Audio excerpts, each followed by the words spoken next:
Homeward Bound, February 18. The Test of Christ's Divinity. Lazarus, come forth.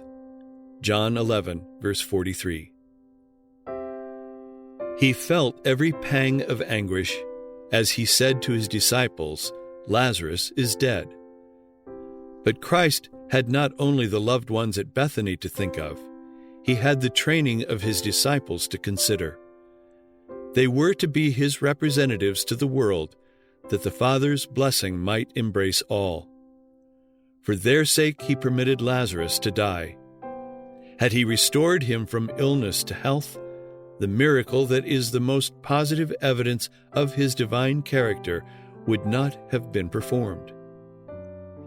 In delaying to come to Lazarus, Christ had a purpose of mercy toward those who had not received him.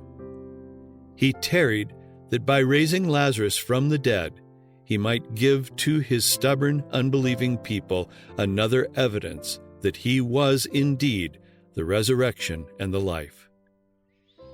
In his mercy he purposed to give them one more evidence that he was the restorer, the one who alone could bring life and immortality to light. This was to be an evidence that the priests could not misinterpret. This was the reason of his delay in going to Bethany. This crowning miracle, the raising of Lazarus, was to set the seal of God on his work and on his claim to divinity.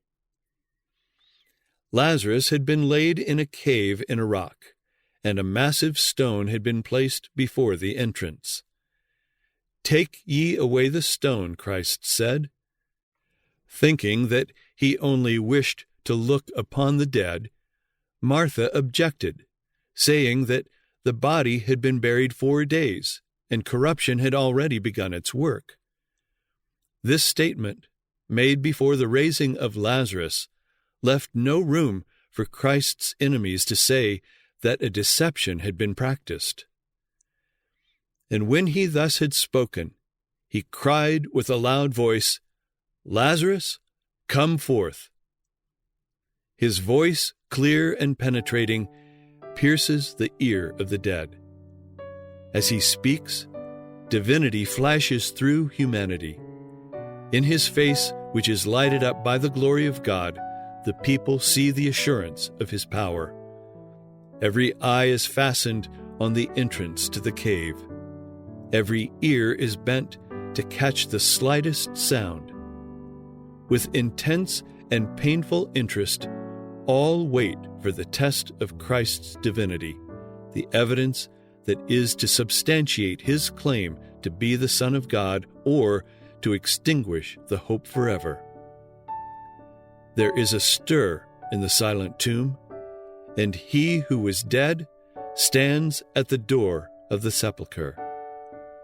The Desire of Ages, pages 528, 529, 534, and 536.